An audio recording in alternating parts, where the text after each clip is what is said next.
Abduction, Chapter 26, Part 1. The moment I stepped out onto the concrete sidewalk outside the sporting club, I opened a piece of paper again. I looked at Natasha's clean and neat handwriting where the address of Maxim's warehouse was written on it. If I was familiar with the city, I would know exactly where I had to go. That was a problem, but I wasn't going back into the gym and ask Natasha to help me find the street. That would be insane on my part. After Tatiana's lecture the other night about Echo and not telling her everything, I would like to keep her out of the loop as much as possible. I had two choices: find Echo and Tatiana, or ask someone on the street who looked like they might speak English. The former involved putting Tatiana at risk. The latter was the best option because I was in a hurry. People walked past me without looking at me. They were lost in their own thoughts and never gave me a glance. I looked for a younger person, as they were more likely to have been taught English in school. I had to hope that they retained the language after years of being out of school. I stood out like an albatross, looking for a place to land, but I spotted my quarry. A girl walked in my direction, but slower than everyone else's track race speed. She was busy looking at her phone and paying attention to where she was walking. I would use this to initiate conversation. With the paper in my hands, I purposely walked directly at the girl. My goal was to brush shoulders with her and then ask if she spoke English to help me. Unfortunately for me, the girl looked up and avoided me with a sidestep and then went back to looking at her phone. "Excuse me," I said. "I need help." The girl stopped and looked surprised as she stared at me with her bright blue eyes. I pointed to the paper in my hand. "Do you know where I can find this street?" The girl's blue eyes blinked, and I knew she never expected to hear someone speak English in eastern Ukraine. She looked at the paper, looked at me, and looked at the parchment again. "Go down the street," the girl said before turning and pointing. "3 streets, then go right. It will lead you to this street," the girl finished by pointing to the paper. "Thank you," I said with a wave and marched down the street. Luck was with me at this point. I could feel the old me returning. I had a hunch that I would find Maxim in his warehouse, but would I get to talk with him? In the sporting club, it was easy to walk in and start a conversation. Although the gym was large in size, the floor plan of the place was open. Maxim's warehouse layout would be different if it were a vast complex. "Richard, where are you going?" shouted Echo. Halting on a dime, I looked around and began to search for the source of Echo's voice. She wasn't hard to miss. Echo and Tatiana were pulling the car over to the curb from behind me. Tatiana stopped the car beside me, and Echo was waving at me. "Tatiana, do you know where Maxim's warehouse is located?" I asked. "No," replied Tatiana. The only seat available was in the rear of the car. I was hoping to ride shotgun, but Echo occupied that position. I wasn't going to kick her out for the sake of a better view. Besides, I wanted to hide the piece of paper with the address of Maxim's warehouse written in Natasha's handwriting.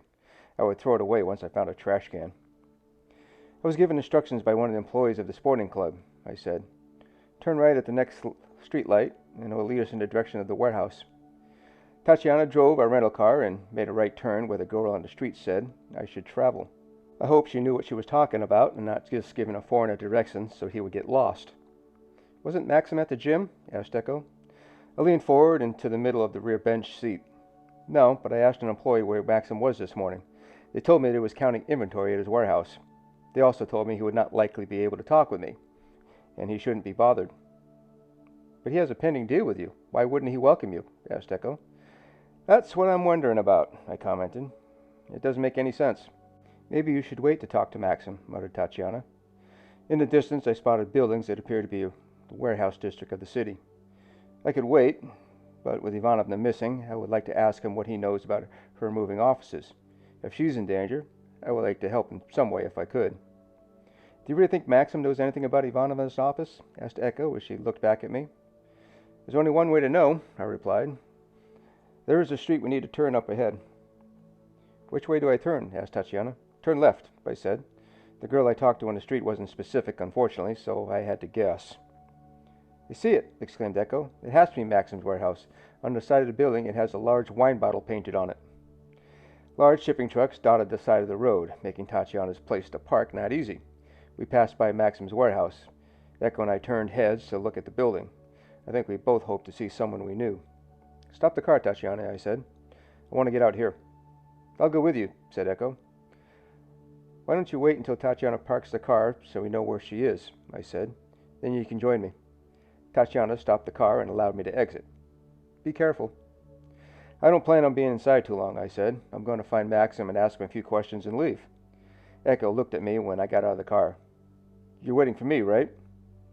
Visions of what happened to us in Belarus came to mind. I would protect Echo as I always had. It would be better if Echo stayed with the car instead of going inside a warehouse full of men that may be part of an illicit human smuggling ring. Or I could be wrong and Maxim was running a legitimate business. There was only one way to know. Yeah, I'll wait. But if I see Maxim, I'm going inside and talking with him, I said after looking at Echo's pleading eyes. Tatiana drove the car off down the street. I watched just for a moment for walking toward the front door of the wine shipping business. Confidence began to fade as I felt I was intruding on Maxim's personal space. Crook or no crook, he deserved to run his wine business without a foreigner barging in on his operations. I have no proof he had anything to do with Ivanovna's disappearance, other than Maxim did not like her. I didn't like Ivanovna either, but I wouldn't want to harm her.